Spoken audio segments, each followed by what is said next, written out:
All right, working on the playhouse, and just wanted to do a quick video to show you guys some rake flashing and then eave flashing. All right, so the first thing is get your tar paper down. Probably use more staples than I did, but I don't have a hammer tacker. The second thing is to do your rake drip edge, and you'll see it's a 2-inch by 2-inch profile with that little drip edge. And then what I did is I brought it past a little ways. I mean, this is neither here nor there. There's a million ways to do this, but I have an 18-12 roof pitch, real steep. So this is the way I decided to do mine. And I'll probably, I don't know, I might do a little bit of a cut here to put the gutter in there, or I'm not sure if I'm even gonna do a gutter. This is just a playhouse. But yeah, you put this under, you take this over, this captures it, so that way wind, if it happens to pull your shingles up, you're not going to be pulling up all your underlayment, at least initially. Then you do you can cut a whole bunch of, like they tell you to do on your shingles. Obviously follow your shingles, where you're supposed to cut your first few pieces and then your next piece, and that ends up giving you a little bit of an edge for your stuff to glue to, but that's kind of a waste. So you get this starter shingle roll, and then you just do as they tell you on the box. You can see here your edge, your drip edge here that goes over your tar paper or your underlayment, depending on your codes, and then you do your bottom piece. You nail that. And then, let's see, 6 inches every, let's do this in English. There we go. Every 6 inches, nail there. And that has a glue strip on there that'll help hold the edge of your, not a glue, it's tar, but that'll help hold the edge of your stuff, your roofing. Then you do this one, you bring it up there and you nail that down. And then start putting your shingles on. What I did is I did my first shingle, and then my second, and then this last one is 9 inches. Now if you read the directions, it'll tell you to cut, I don't know, 6 5/8 or something off your first. Yeah. You cut your next one back a little bit shorter. Oh yeah, 6.5 inches shorter. The next one shorter, next one shorter. But in my case, I did 9 1/4 shorter right there. And then I used the rest of it on this piece. And then I went over. The next one was, you can see my other one, it was like 18 something. And then they did the next one. But now right before you get to the last one, make sure that these shingles are about 39 inches. And this was 36 1/4.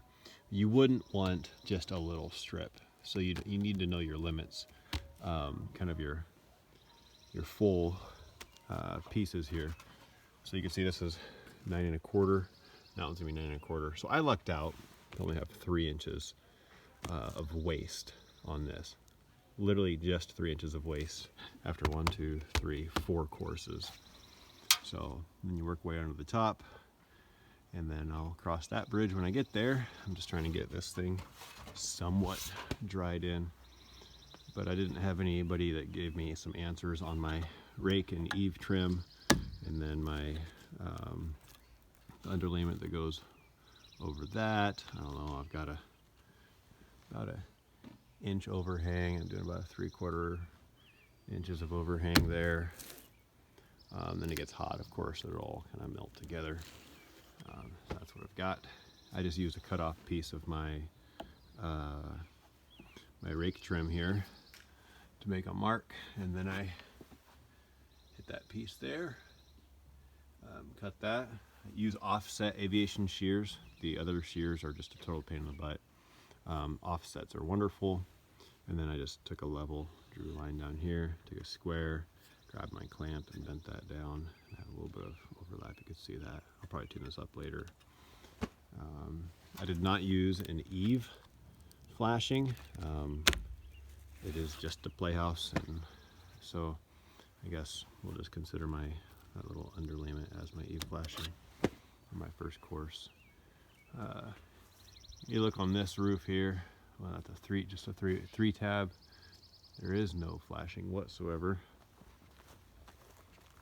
And then we go over here. Pretty cool Jeep for the kiddos.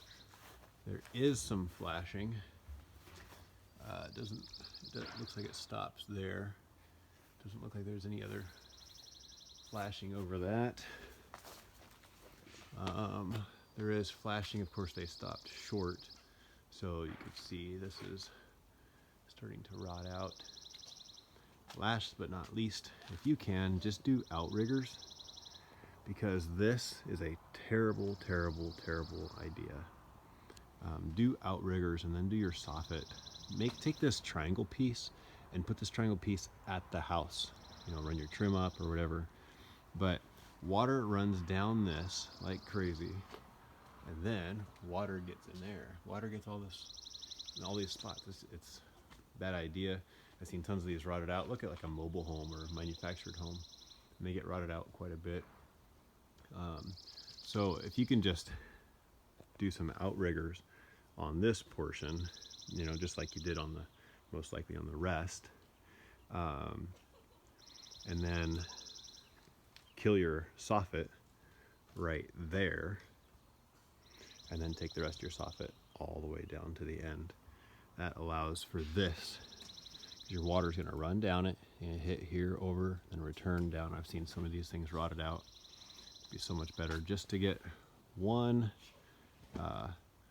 rake trim and then just call it good.